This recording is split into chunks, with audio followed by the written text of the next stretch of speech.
kulankan oo qayb ka ah barnaamij taxane ah oo ay yeeshaan aqoon-yahanka iyo weliba hal-abuurka dowladda deegaanka Soomaalida ayaa waxa uu ka qabsoomay magaalada Jigjiga ee caasimadda deegaanka Soomaalida. barnaamijkan oo ah barnaamij lagu soo bandhigay doorka dhalinta iyo weliba aqoon-yahanka ay ku leeyihiin horumarinta arrimaha bulshada, kuwa dhaqaalaha iyo weliba kuwa siyaasadda ayaa ugu horeyntii ujeedada barnaamijkan waxa uu soo bandhigay dhalinta aqoon-yahan Mustafa Cabdullaahi. hadaladiisina waxaa ka mid ahaa sida tan: anigu si yar oo kooban lecture-kii baynu geli doonaa, laakiin si yar oo kooban waxaan jeclahay inaan idinku wadaago maxay tahay ujeedada loo qabanayo barnaamijkan. hadafka barnaamijkan aynu ka leenahay maxay tahay?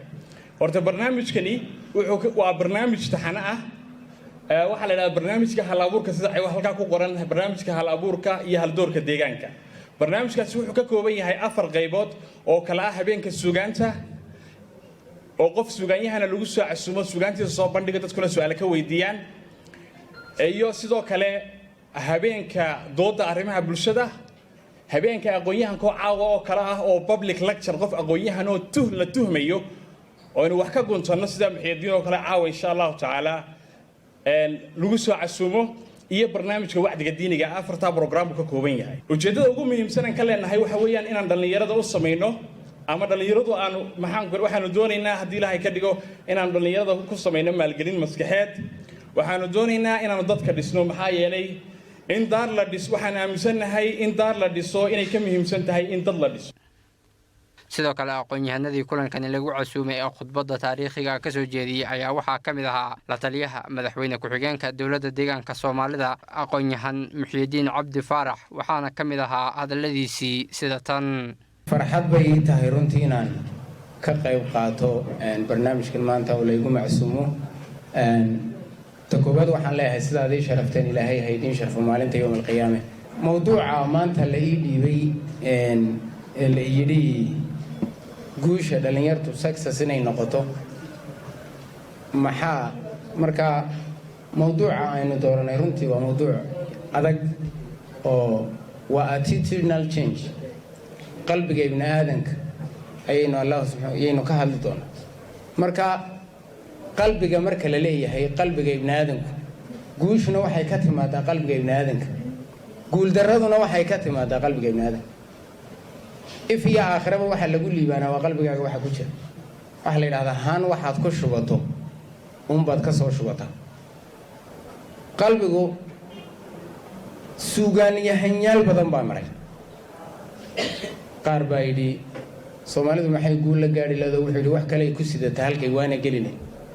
that is the part. qaybta aynu rabno inaynu maanta ka hadalno waa qaybta weyn.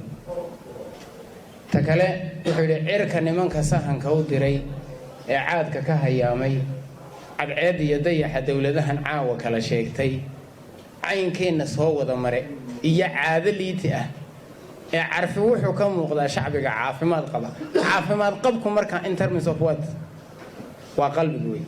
waxaan halkan uga mahad celinayaa shirkadaha soo qaban qaabiyey marka u horeysa kulankan ay sponsor gareeyay dhalinyarada hal-abuurka ah iyo haldoorka dowladda deegaanka Soomaaliyeed, Somliftiga Ibir. dhalinyarada halkan maanta wajiyadooda iga muuqdaan oo ah mustaqbalkii ummadda. la doonayana waxaan rabaa inaan hoosta ka xariiqo Professor Muxyidiin hadalka qiimaha leh ee uu goobtan ka jeediyey. manay dumanaynba in dibadii la hadlo. Soomaalida wax ku mahmaada ninka hadal badani hadduu ka horreeyana wuu ku qadiyaa, hadduu ka dambeeyana wuu ku qashifaa. marka waxaan leeyahay Muxyidiin ilaahay ha ka abaal mariyo. waxaan rajaynaynaa innaguna maadaama dadka ugu badan halkan fadhiya 98% ama ka badan haddaanan dhihin oo ah dhalinyar, inay noqdaan kuwii ka faa'iidaysta. ugu dambeyntii barnaamijkan oo ah barnaamij si joogto ah oo aqoon-yahanka iyo weliba hal-abuurka dowladda deegaanka Soomaalida toddobaad walba ay ku soo bandhigaan arrimaha bulshada, kuwa dhaqaalaha iyo doorka dhalinyarada ee dhinacyada horumarka iyo weliba kobcinta garaadka jiilka berri ayaa waxa uu yahay barnaamij faa'iido ballaaran ugu fadhiya guud ahaanba dhalinyarada dowladda deegaanka Soomaalida.